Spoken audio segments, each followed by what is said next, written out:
There. Good morning, everyone. Are you there? Let's see you say good morning to me. Good morning, everyone. Good morning, all of you. Are you there? Let us see. Let me have some good mornings. We start with a very big smile. Ear to ear. Big smile, all of you.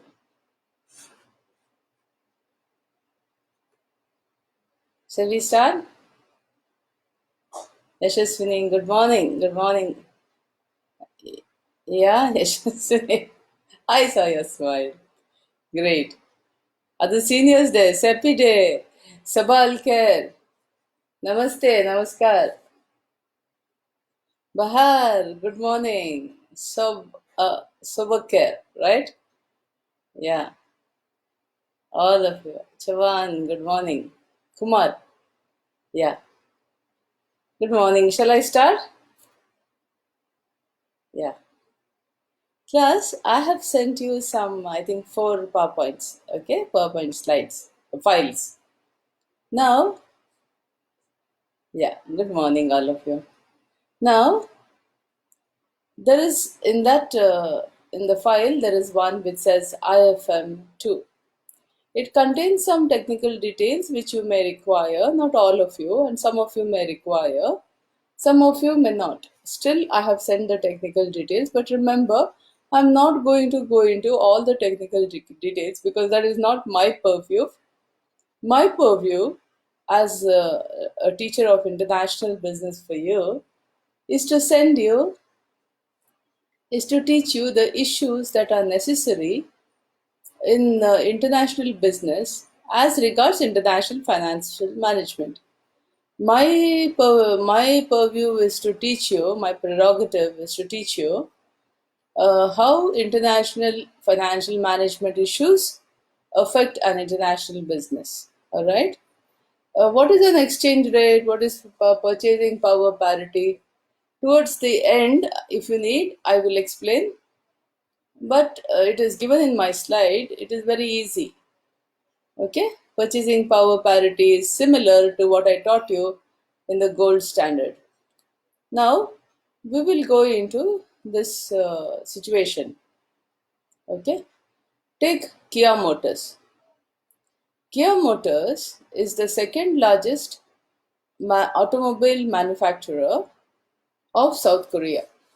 All right, South. If you talk about South Korea, South Korea and North Korea are two different countries divided by um, the Second World War. After the aftermath of the Second World War was the division of several countries like Germany into West Germany and East Germany, and several other countries which in 1989, just as USSR broke off into 13 different countries, so did Yugoslavia into 5: Croatia, Serbia, etc., Herzegovina, and all that. The other two I cannot remember. Now, another thing I want to tell you is South Korea and North Korea are two different countries. South Korea is capitalist, North Korea is still in the communist regime, and we are talking basically about South Korea. Now, to understand what Kia is undergoing in terms of international financial management in India, you need to understand a little bit of South Korea, powerful nation, developed nation. About South Korea, I'll talk to you later. I want to talk to you now about the currency of South Korea. The South Korean currency is called the South Korean won, WON, like one. Okay, the won. The won is divided into 100 jeon, JEON. The won is issued by the Bank of Korea, which is the Central Bank of Korea, situated in Seoul, the capital of South Korea. See, remember one thing, for everyday transactions, the won is useful. But for exchange rate transactions, the geon, that is 100 geon, make the won. It is useful. Now, when you talk about the won, you should not be, they say, see, this is from Wikipedia with suitable sources. They say, I checked one of the sources, it goes to the Bank of Korea. It says you should not confuse it with the South Korean Empire won, which was there in use between 1902 and 1910. Between 1910 and 1945, South Korea was ruled by the Japanese, and during this time, the South Korean won was equivalent to the Japanese yen. The South Korean won was equivalent to the Japanese yen. This was, and it is called KRW. Since 1962, we have the South Korean won. It is called the KRW. The old won was a conglomerate of Chinese yuan and Japanese yen. It is derived from a word called hanja. Hanja means round, it seems. So this is why am I telling you this? Because I am telling you, culture also matters for everything. What is, why it is like that. 1910 to 1945, during the Japanese rule, the won was equivalent to the Japanese yen. Right now, today the today I just checked. 1 Indian rupee is equal to 16.177 KRW. KRW is South Korean won. It is called Korean Republic won, I think. Yeah, something like that.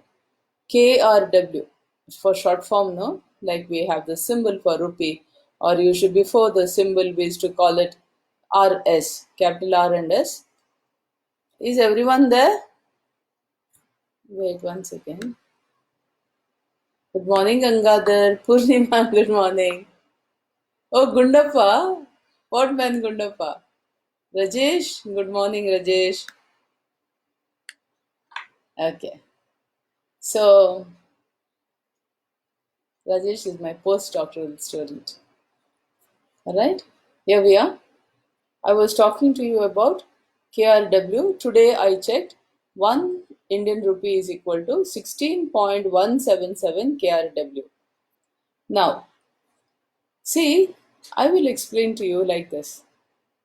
Kia Motors has come to Andhra Pradesh near, oh, I forgot the place, uh, somewhere near Anantapur in Andhra Pradesh. Kia Motors has a factory. Now, you look at the international issues, international financial management issues. We'll take the scenario like this. Mr. A South Korean, representing Kia Motors, comes to India and he looks at the place and he wants to buy it. Forget the nitty-gritties of documentation, licensing. It is not in our purview. Currently, we are talking about only financial management. If we talk about everything, it's not yet not covered with another place. Okay. It is in Anantapur, Andhra Pradesh. Just Google that. Anu, good morning. So, look at the issues that Kia Motors is facing. Kia Motors will come, Mr. A from South Korea will come, look at the land. Let's assume the other nitty gritties are someone else's. This is the financial manager and the procurement, he is the business development manager. He comes, he looks at the land and he wants to buy it. Okay, the deal is made and he has to transfer the money. Now, Mr. A has South Korean won with him, right? But he goes to Bank of Korea and says, I want to pay so and so in Andhra Pradesh so much of won. What happens? The Bank of Korea talks to the, say, State Bank of India, uh, which the Andhra Pradesh person is banking with, say, State Bank of India. And State Bank of India says, let us assume that South Korea is going through some political turmoil. So we don't know. See, I was talking to you about political risk. Relate to it to what I'm telling you now. What happens is, imagine South Korea is going through some political turmoil. God forbid they have a stable government. Let us assume, or some other country has made some invasion or some kind of, enemy kind of, attack on South Korea. So South Korea is not in the best of state. Imagine. So State Bank of India tells Bank of Korea, I'm sorry, I will not accept South Korean won, KRW. I will accept only dollars for the sake of myself and my client. I will accept only dollars. Now, Mr. A has more work to do. Not that he's in any short of money because Kia is Kia, So, Mr. A goes to Bank of Korea and he ensures that KRW is converted into dollars. And in the process, since the dollar is the strongest, he loses quite a bit of money. This is exchange rate risk. All right. I will not tell you exchange rate risk is no. Look at this. I've explained to you what is exchange rate risk. Mr. A was coerced. He couldn't help it. Coerced means forced, literally. Because of the situation, he has to exchange KRW, that is a South Korean won, into the dollar. In the bargain, he loses quite a bit of value for his money. Masood, good morning. How are you? All right? Quite a bit of money he loses. Now let's see what happens.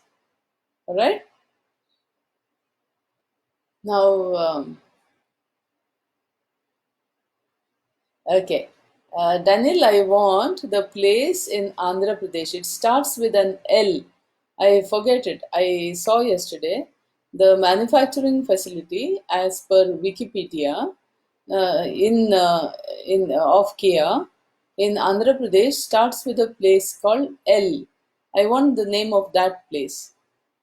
Gauri Bidinur may be secondary, but I want that place, name of that place. Thank you. So thank you. My son is trying to Google and help me, but I forgot that word. It's in Anantapur, near somewhere near Anantapur. I know because we have professors from Anantapur coming, to help us. We are friends. Uh, in several university work, they are involved in the board of studies and some boards, advisory, expert boards, etc. So what happens is there now the dollars are procured and dollars are sent by Bank of Korea to State Bank of India. Now in India, what happens? Mr. The Anantapur person who is selling the land to Mr. A of Kia Motors stands to gain. So does the bank because dollars being very powerful against the Indian rupee. Mr. A gets his money and plus some because of the exchange rate. All right, these are exchange rate risks. All right. Now the land is bought, and again you need to build a factory, a facility. So what happens? The facility is being built. To build the facility, you require bricks, sand, whatever. And Mr. A cannot physically talk because he doesn't know Telugu. Forget Telugu, he doesn't know Hindi and proper English. Let us imagine. But usually, when they send somebody to a foreign country, they make sure they know English and they make sure that English is spoken in that country. So, this thing, but We'll not go to make it as far fetched that the person who comes from Korea knows Telugu as well. Let us say he knows English, and the unskilled laborers who are going to build the factory will be totally, from the, unskilled, will not know English. That I think. So what happens is Penukonda. Thank you, thank you, thank you. Yes, Penukonda. I'm looking at the word Penukonda. In Andhra Pradesh, it is Penukonda. It is in Wikipedia. It says it is in Penukonda, Kia Motors. So what happens is, Mr. A decides to take a contractor to the factory because it's a huge thing. So the contractor says, well, he takes in Indian rupees, his money, his advance. Again, Mr. A has to tell his bank to transfer Korean won, South Korean won, KRW, to State Bank of India, and in the bargain, see today, 1 Indian rupee is 16.177 KRW. You do the math whether he gains or he loses, and the won has been transferred into Indian rupees for the sake of this contractor. Again, there is exchange rate, fluctuations, and this is the exchange rate risk. All right. Now the factory is all set up. The thing is, we have to manufacture cars. Let us say cars require steel. Okay, cars require steel. Now, Mr. A has to make a decision, and his team, we'll call it Mr. A's team, has to make a decision whether to buy steel locally from India or to bring, say, from, let us say, from China. No, China cannot give steel. India, if you look at the situation, being a land where lot of iron ore is mined and having stainless steel factories, iron and steel factories, sorry, it is better to purchase from India. Again, you have won to Indian rupee, exchange. Let us say there is one product in the car which Kia does not want to make. Jnaneshwari. Yes, ma. Good morning, Jnaneshwari. Jnaneshwari just passed out from CBSMS Jnanabharati. Yeah, she's your senior, super senior. So what happens is, I was talking to you about one product, one component of the car, which Kia doesn't intend to make, it wants to buy. And let us say all the car manufacturers in the world buy from this component from a certain country. Let's say we're bringing from Austria. Austria is very good in making this component. It's like a spark plug, my Bosch spark plug, which is cheaper and better in quality than one that you can make. Excuse me. So here goes. This component has to come from, say, Austria. Again, the Austrian currency, the South Korean currency, maybe the dollar is in picture. All right. But remember, the fact is that South Korean currency crosses the border. When South Korean currency crosses the South Korean border, there will be exchange rate risk. All right. If it is within South Korea, it doesn't face exchange rate risk. Otherwise, it does face exchange rate risk. Now we will come to paying in Indian rupees for the stainless steel or iron and steel, whatever it requires for the components of the car, and then again the Korean KRW crosses the border, Indian rupees to be paid, then decisions, etc., etc. Now, let us not go into the human resources issues. It will come when I do the international human resources management issues. Now, we're only talking about finance. All right.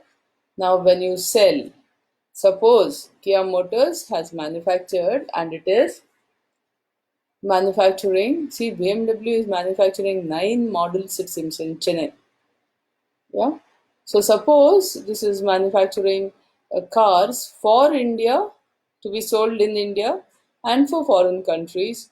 When these cars manufactured in India, when they are this thing we increase, when anything within the country increases the GDP of the country, and also the gross national product.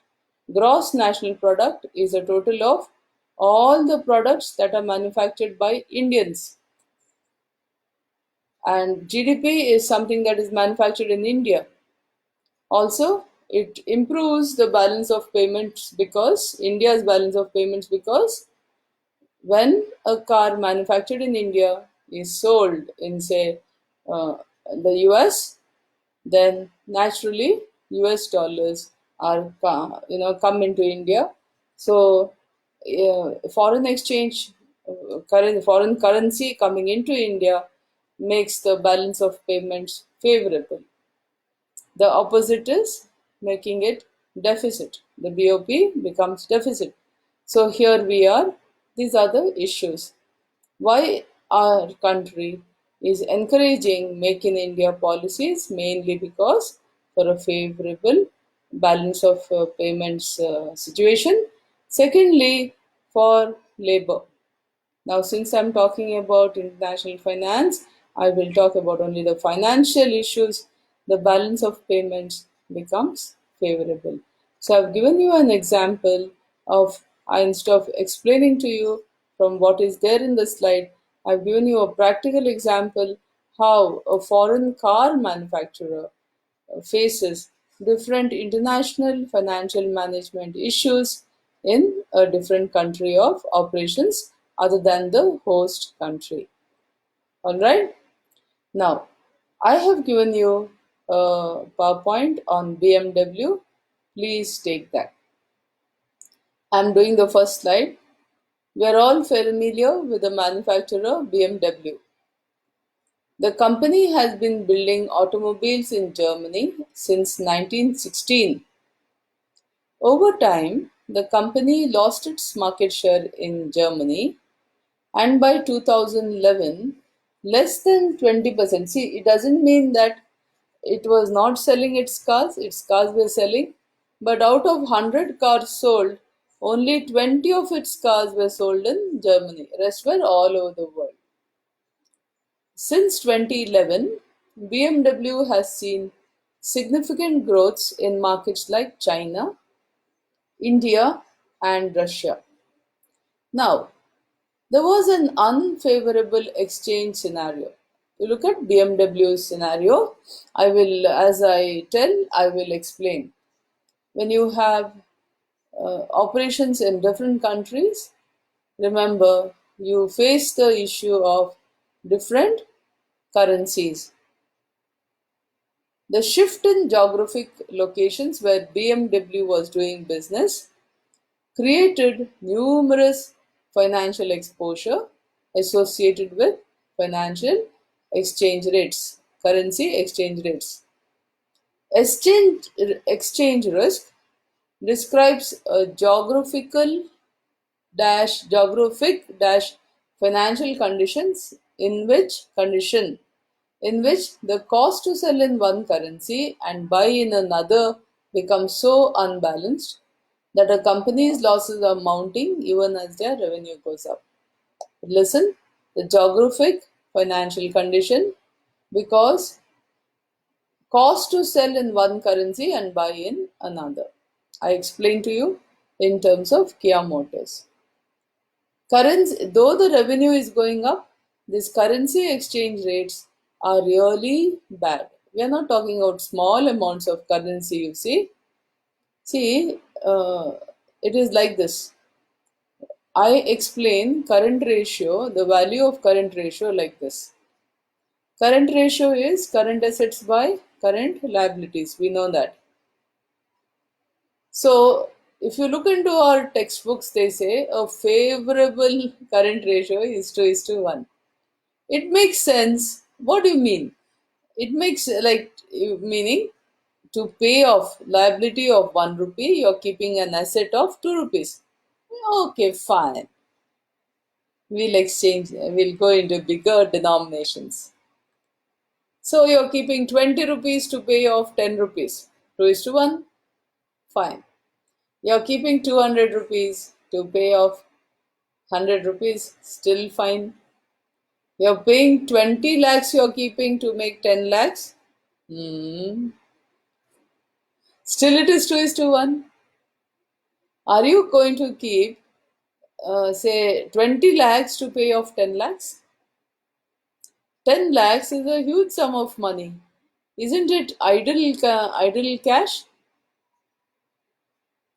Would you keep 10 lakhs ideal cash just because? Are you so conservative? Are you so afraid that you're going to spend 10 lakhs? Farhad, good morning, ma. Ahmed, yeah. So, are you going to be so afraid of what's going to happen if I don't give 20 lakhs to pay 10 lakhs? Still, it is a 2 is to 1 ratio. Let us go ahead here. See, you have to be conservative in certain situations. What is an ideal current ratio situation? You would say, how now you can decide for me. I will not decide for you. What is an ideal current ratio situation? Do you think how much will you keep? 13 lakhs to pay off 10 lakhs if you're conservative? You'll say, perhaps you'll say, yes, ma'am. So we have a situation of 1.3 is to 1. Would you say this is the ideal current ratio? If you're conservative, definite.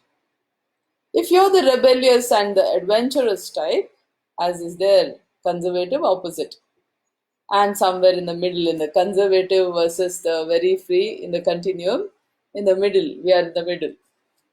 So, okay, you will say, ma'am, I'm very confident of getting my money back from people like that, so I would keep only 10 lakhs. 1 is to 1 ratio, current assets is equal to current liabilities. Fine, great. But there will be some of you who will say, I'm sure they are going to pay because I pay them properly. So I'm going to get my thing. I'm going to keep only 8 lakhs to pay 10 lakhs because I know I have to pay on Monday morning. No, by that time 2 lakhs will come. Wonderful. Sometimes you may fail, most of the time you may succeed. It depends upon your relationship. We'll not talk about all this. I'm here to tell you the current ratio situation. All right. So we come back to this. Revenue goes up, but yeah, the though the total sales is going up, the profits are not as much as you think it is because we are talking about huge sums of money. One car, 20 lakhs. Okay, not BMW. Some Indian car. No, any car, 20 lakhs in India, costs 20 lakhs, say in India. Not necessarily Indian car. So what happens? 20 lakhs, you lost, say, 10,000. Chalo, theek hai. When it is 20 crores, how much will you lose?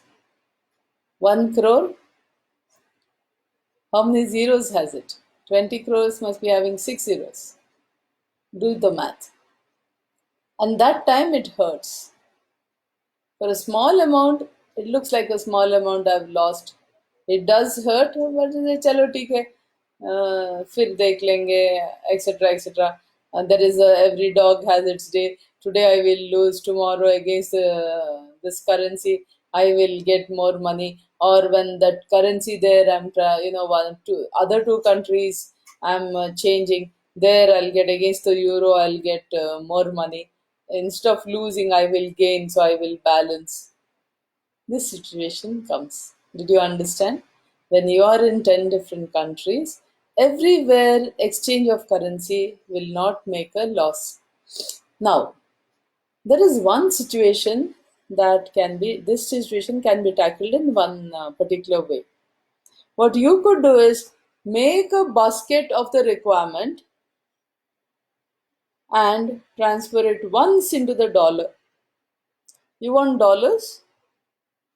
Make a basket of it and buy once or sell once. All right, this is one thing you can do.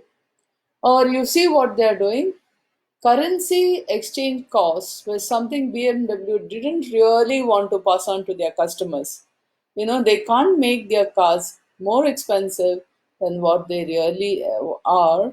Meaning, if the customers will be paying for the currency exchange, losses, but they didn't want that. But the issue was taking an unstable bite out of their bottom line. Their bottom line means their profit. They are getting an unstable bite into their bottom line.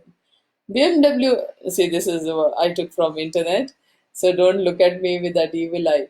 BMW had to find a way to address the currency exchange exposure without passing on the cost to their customers. Now, BMW's natural hedge strategy. BMW took two simultaneous paths to reduce exposure. They did something called a natural hedge. Now this is an international financial management term, a natural hedge. I find it better, class, to teach you in this way rather than just read out the slides and tell you. Now this natural hedge is. I'm telling you practically what is a natural hedge. HEDGE. It is an uncomplicated method for reducing risk. It's less complex, but it's also, because it is less complex, it is less risky, less costly, and less time intensive to implement. Let us see what is a natural hedge.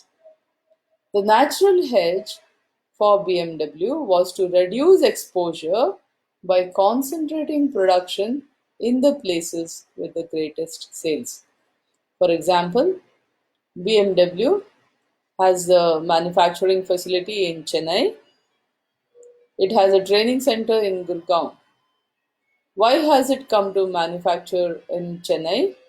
Because perhaps if you look at its natural hedge, India has all the resources it can give to BMW, including low labor cost and uh, definitely very good quality and lower price of iron and steel that it requires, water, electricity.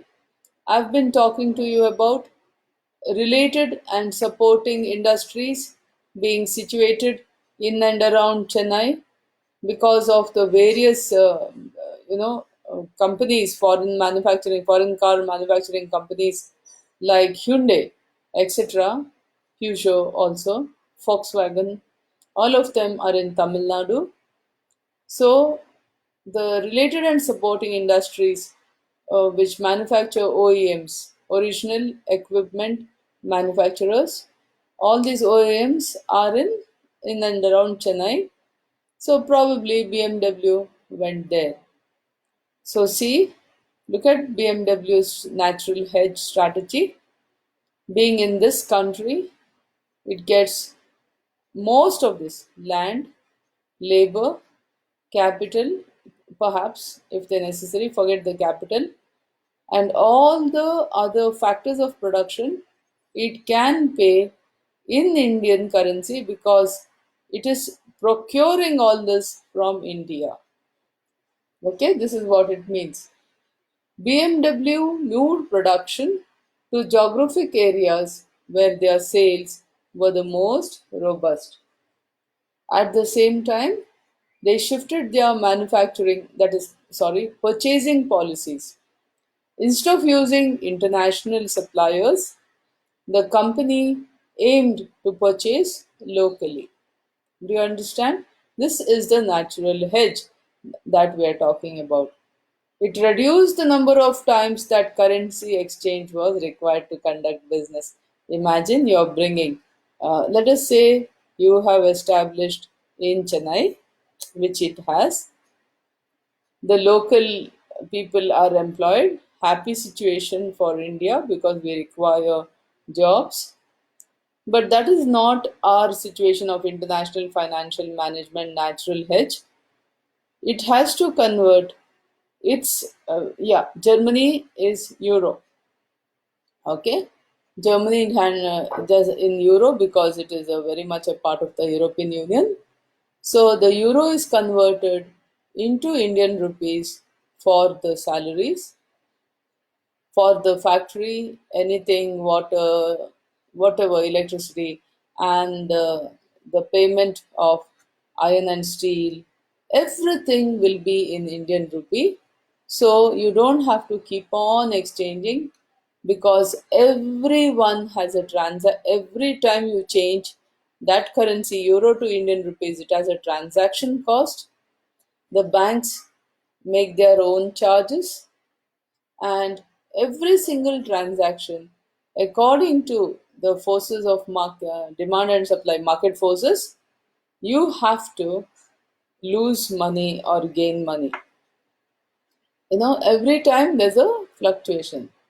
The company aimed to, instead of using international suppliers, it decided to purchase locally. It reduced the number of times that currency exchange was required to conduct business. In other words, BMW's natural hedging strategy was to produce, to sell, and buy in the same geographical region using the local currency as much as possible. Outcomes. It was a successful one. Many success. The company rolled out their strategy over more than 2 decades. Okay. First outcome. This I took from one of the websites on the internet. This is not my deduction. Reduced exchange exposure. Kia Motors is my deduction, not this one. The outcome of BMW's natural hedging efforts was already showing when in 1990s, when BMW became one of the first European car manufacturers to relocate production into the United States rather than away from it. Uh, BMW may be one of the first, but we have Honda, which went way back in 1990 or something, or earlier than that, I think 1980s, to start production in Cincinnati in the United States. Okay, to relocate, then specifically, BMW opened a factory in Spartanburg, South Carolina. The factory was expanded in 28 and created 500 jobs in US while eliminating 8,100 jobs in Germany. Since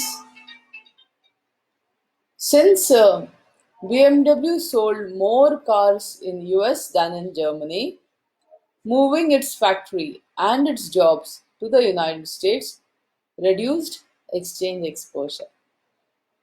They did not have to pay the labor in the US, and everything together, one basket of, you put together how much currency you want and you buy. All right, to pay your people and for whatever components or raw materials you want. Since the company could buy and sell without any need to exchange currency, you're already in the United States, so there you are. Then, because the strategy became uh, successful, the same strategy was used by BMW in China, in India, and in Russia. It looked for local suppliers, thus reducing exchange exposure. Now, BMW in India. BMW started operations in January 2007. Its activities include a manufacturing plant in Chennai, a parts warehouse in Mumbai, a training center in Gurgaon, and development of a dealer organization across major metropolitan centers of the country. So in India, this is the operations of BMW. Alright, with this, I will conclude BMW case study. Let us come to Latvia. I've given you a PowerPoint Latvia. Please go there.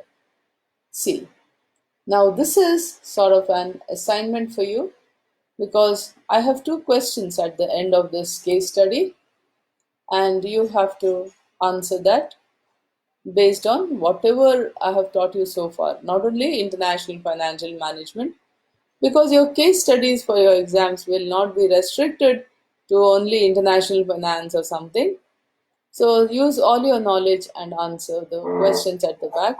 Predominantly, it is a IFM case study. Latvia, it's a country officially known as Republic of Latvia. It is a country in the Baltic region of Northern Europe. Latvia is often referred to, you take the slide please. Latvia is often referred to as one of the Baltic states. It is bordered by a country called Estonia to the north, Lithuania to the south, Russia to the east, Belarus to the southeast, one of the broken off countries of USSR, and shares a maritime border, means a common sea border. Maritime means sea, with Sweden to the west. Now, I will not go, it has a temperate seasonal climate. So, four seasons, this is not very necessary, but just see it. Next, after centuries of Swedish, Polish, and Russian rule, a rule mainly executed by the Baltic German aristocracy, the Republic of Latvia was established on 18 November 1918 when it broke away from the Russian Empire and declared independence after the end of the First World War. Why am I telling you all this? Because centrally developed economies have an impact on international business. The background of these countries, the effects, the attitude of people towards international business, how they watch foreigners. We Indians have been ruled by British since 1600 to 1947. So, given our experience, dealing with MNCs is always, we still look upon with a critical eye, suspecting eye. So, remember, Vinaya, good morning. So, remember that these things affect your international business. It's not only money, it is a whole gamut of issues when you go to country, foreign country, to take it as a country of operations. A whole gamut of issues happens.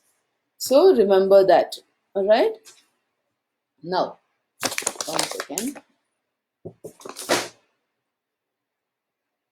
However, by the 1930s, the country became increasingly autocratic because it was ruled by one single person. After somebody called Carlos Ulmanis. Okay, so we have this Latvia's forcible incorporation into the Soviet Union after 1945, followed by, okay, we have, so let's go ahead. Now they call it a peaceful singing revolution starting in 1987. Why? They say this revolution was peaceful, and in one particular stadium, in the evening every day, they used to sing about what they did that day or whatever. So one of the persons called it, they started it in 1987, calling for a Baltic emancipation, that is freedom from Soviet rule, and condemning the communist regime's illegal takeover. So in 1999, Glasnost happened. All these countries became free. Declare on May 1990. So you have independence. So Latvia is now a democratic, sovereign state, parliamentary republic, and if they say, this is from Wikipedia, it performs well in the Human Development Index of the United Nations. All right, you have Human Development Index. Just Google it. Index numbers, it is a numerator by a denominator into 100. So, what do you mean by Human Development Index? What are there are certain parameters which are taken, and these parameters add up to what is human development. If I'm not one is education, definitely. One could be mortality rate of infant mortality rate. It could be GDP. All right, please Google, because it is not my purview to explain, but I will give you an idea. Development, definitely education, definitely income, GDP, etc. So it is has. Please remember, this is important for our case. It has performed well in the United Nations Human Development Index. Its capital, Riga, served as the European Capital of Culture in 2014. Latvian is the language, and Lithuanian and Latvian are the only two languages. The Latvian nation has maintained its identity through language and musical traditions. They say it's basically Latvia loves music and there are musical traditions there. 20, there are 26.19% of Latvia are ethnic Russians, and they have not gained citizenship, they say, leaving them with no citizenship at all because they have not got Latvian citizenship. This is one issue that you have to, we can talk about in the political risk when you go to a country. Latvia also has, until World War II, it had some Germans and Jews and all. Now, look at this, the next slide, that is all not important for us.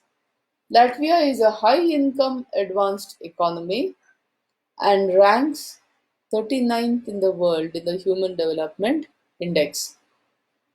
It performs favorably in measurements of civil liberties, press freedom, internet freedom, democratic governance, living standards, and peacefulness. Probably these are some of the metrics that add up to a high human development index. Don't you think? Civil liberties, press freedom, internet freedom, democratic governance, living standards, and peacefulness. Okay. Latvia is a member of European Union. Then there is something called Eurozone. I have not explained to you Eurozone because for us it was not. I explained to you regional economic cooperations for trade. Eurozone doesn't fall into that trade. This thing European Union does. NATO, Council of Euro, all this. Okay, and WTO. So Latvian Lats was replaced by with euro as its currency in 2014.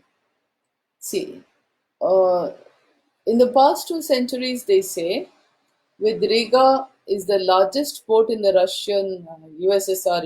It's in Riga, the capital of Latvia, was one of the largest ports of the USSR.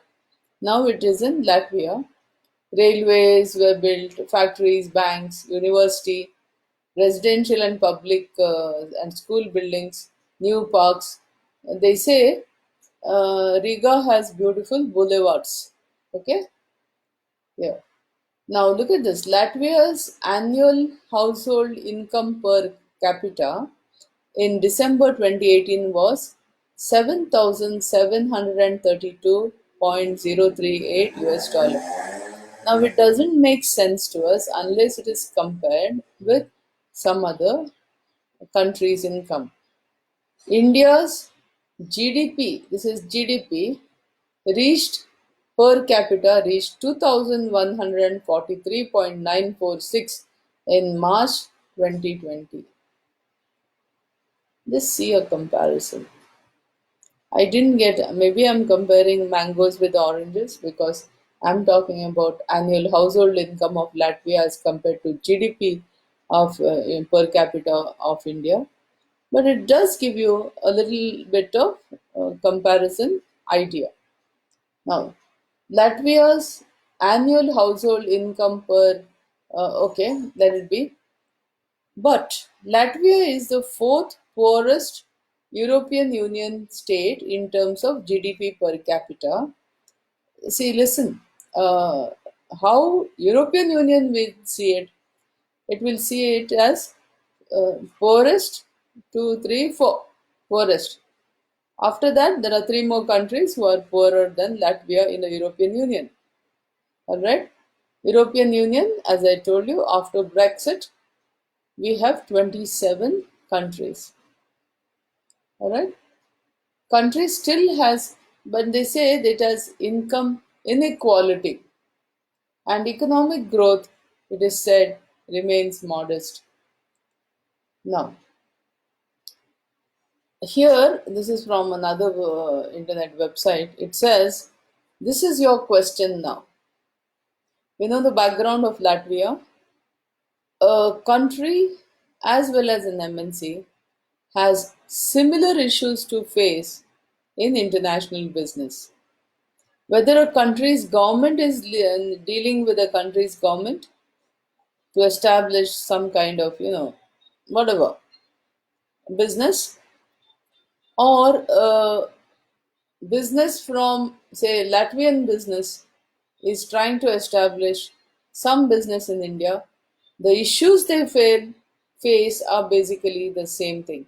Probably government to government, some kind of licensing, etc., may be simpler, but most of it is yes.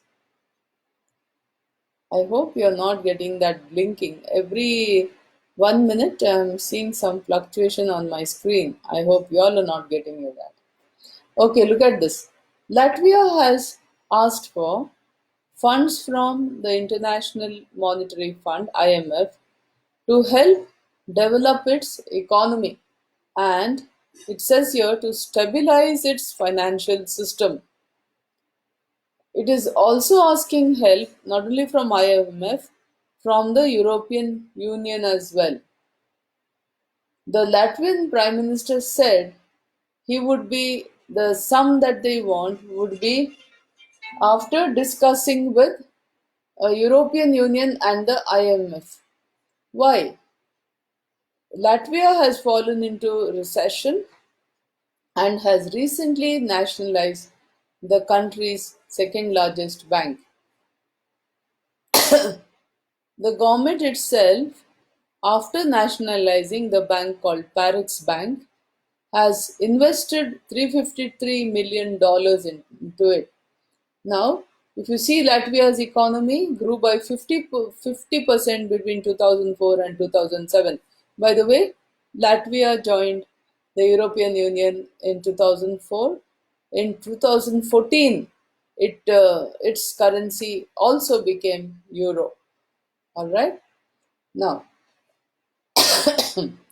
your question is, what is the role of the IMF towards the countries that have fallen into recession, with particular reference to Latvia? What is the role of IMF about the recession of Latvia? Secondly, in what ways can Latvia use the financial aid from IMF to stabilize its financial system? Excuse me. You know that India has a very firm financial system. In your other subjects, you have learned about the money market, the capital market, and the other components of the Indian financial system. You have learned in my first few classes about the gold standard and how to stabilize the currency. Talk about exchange rates. Yeah, I mean, talk about the exchange rates. Talk about different, different concepts. This is your assignment. Please make a note. I would like a 4 page analysis. No, don't want 4 page, 2 pages, one side and another side analysis of what IMF funds and European Union can do for developing, for getting Latvia out of recession. First of all, I have taught you how recession can happen. Obviously, one was the bank's problem. I talked to you about subprime lending being one of the reasons for the recession of US in 2008. Relate all this to find out reasons why recession could have happened. You have been given a clue here. Excuse me. Some neighbor is frying something, probably red chilies. Yeah. So what happens? You talk about why Latvia could have gone into recession, how to overcome. They already have nationalized Parex Bank, that is their second largest bank or something. It says there. You look there, and the government has pumped money into the bank. It has made it steady. Take off from there how you can strengthen banks, how you can strengthen the economy with collateral, how a system can be developed. This is a challenge for you, class. Take it very seriously. You will enjoy the exercise. Look at all the everything that I have taught you. I would not give you a case study unless I'm sure that what I am asking you is already taught in my class in international business. Take off from everywhere and get together. I've taught you about, I think I have to talk to you about the Mexican peso crisis, the Asian crisis. Already I talked to you in the class. I was asking who can handle how much money productively if it is given to you. You should not keep it under your mattress and say, I can use it productive. It won't be productive. It only gets, nicely ironed maybe. But you should be able to get back some money out of your investments. Then that is productive money. So how much money can each of you handle? I told you this was the problem, that many Asian countries did not have a very firm you know, financial system like how India does.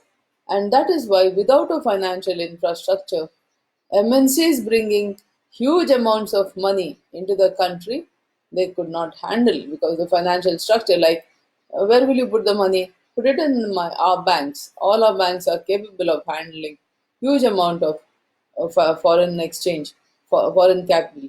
Will it happen to a small country whose banks are not developed? To think about all this. All right.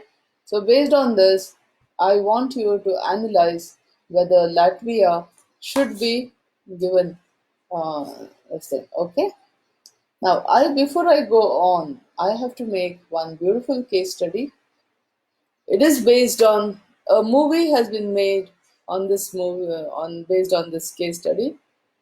The protagonist, I don't know whether you call him a protagonist, a hero or a villain, you decide, has written a book when he was in prison called Rogue Trader. It is a very famous movie, but before that, you get ready for Nick Leeson, who is alive, and he's settled in Ireland currently. So he's 53 years old now. He whatever he did was when he was around 25, 26. Okay, so here we are. Before I go on, I talk to you about a very interesting concept called Schengen visa. It spells as Schengen. Schengen is based on an agreement that was signed in 19, I think 85. The same agreement, I don't know, but this was according to, there's a place called Schengen in Luxembourg, which is in a country in the European Union. And this is what happens. Schengen visa allows you to go into several countries in the European Union and stay there or travel in any country without any country claiming border control, saying you cannot come into our country. No, they won't say it. For 90 days you can go based on this Schengen visa. There are some states which belong to EFTA, European Free Trade Area, Iceland, Liechtenstein, Norway, and Switzerland, which have also signed for the Schengen visa. Then you have some micro-states such as San Marino, Monaco, and Vatican City. They also come into the Schengen area, meaning all these states, apart from the European Union, you can go if they are in the Schengen area and travel everywhere without bothering. Your border you just cross as if you're going from Bangalore to Chennai without any, just like a state to state in India, like that, country to country you can travel without bothering about border controls if you have a Schengen visa. I thought this was a very interesting concept for you to know. Okay, now,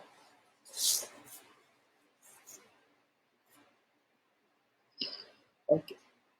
If you're traveling for more than, I think 26 European states are there, plus I told you EFTA states and microstates like San Marino, etc.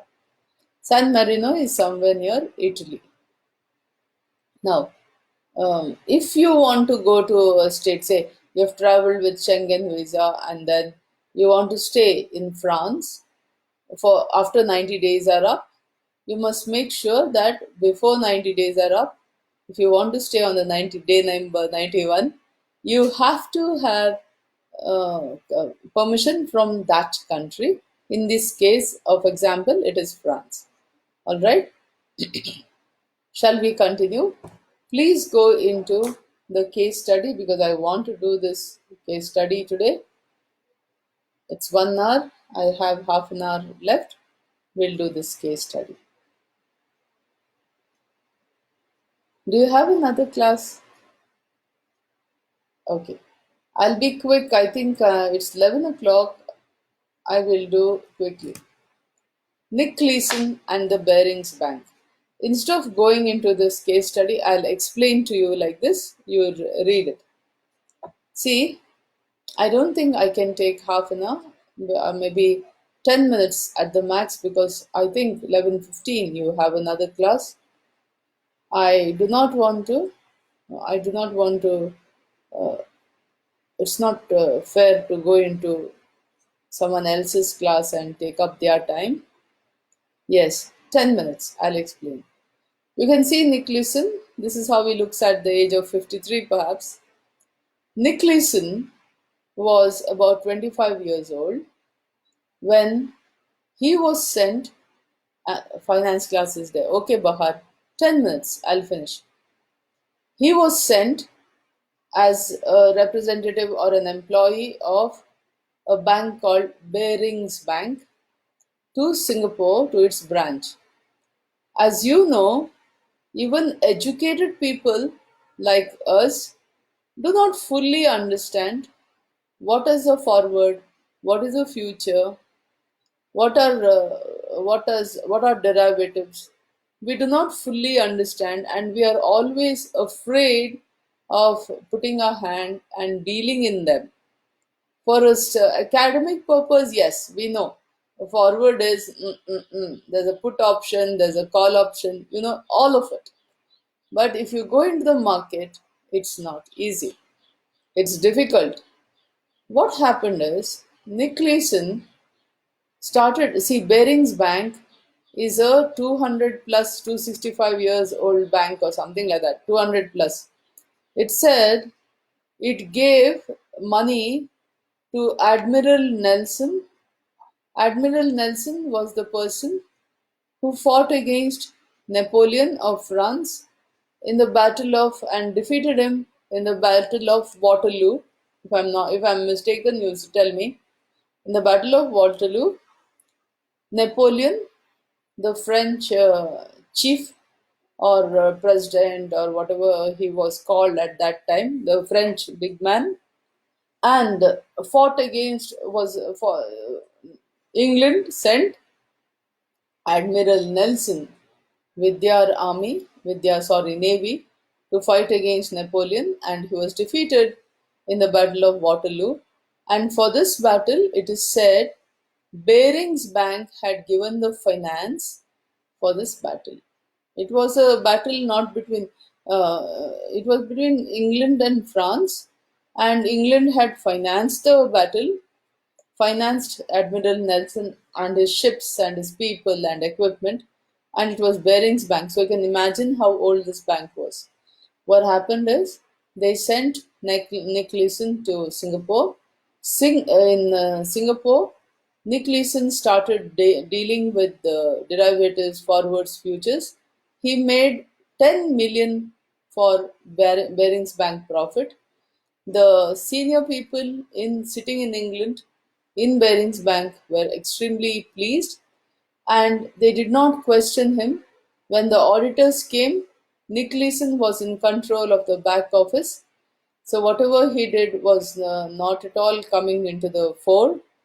The twice huge amounts of money, as requested by Nick Leeson for trade, were given by Barings Bank.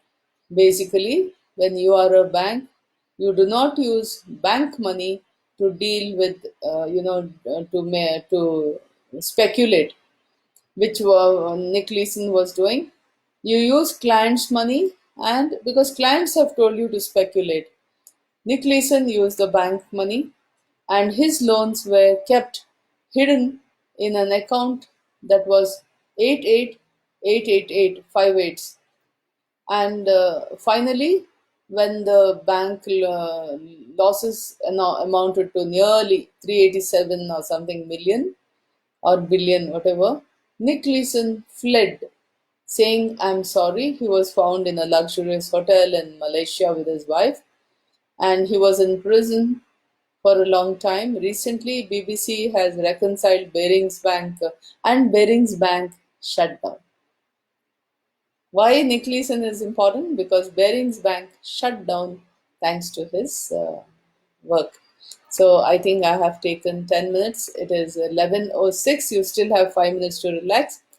Now, possibly in my next class, I'll come with more case studies that you can understand all the nitty gritties of international financial management. And I'll also give you some IFM 3 will come, which will cover the entire technical aspects of international financial issues. But in international business, we do not require so much of the technical aspects if you understand enough and present it accordingly. Okay, I think Bahar and all of you who are listening to my classes, I have to say bye. I'll come back to you, I think, day after tomorrow in my next class. It's already 11:07. Thank you, class. Yeah, smile everybody. Bye. I hope all of you are listening. Yes, if any of you have missed the class, because I don't know, every day is Sunday. What's special about being Monday blues? I don't know. But still, yeah, thank you. Thank you, Sepide, you too. Did you enjoy the class? I hope you enjoyed the class. Tell me if you enjoyed the class. I prefer to teach with case studies. It gives you knowledge as well. The technical aspects, in case you can't understand, you can ask me. Yes, Farad. Thank you very much. Smile, everybody. Smile, a very big smile. Be brave, be honest, be kind to each other. Show your love to one another, because love, yeah, love conquers all. Hate does nothing for us. Okay? Thank you. Love conquers all, and stay home. Be peaceful with yourself. When you're peaceful with yourself, the world does not become a restless place. Learn to live happily with oneself. Thank you, Gangadhar. Okay? Take care, all of you. Till my next class, be safe, be strong, be healthy, smile. Jai Hind, Jai Karnataka.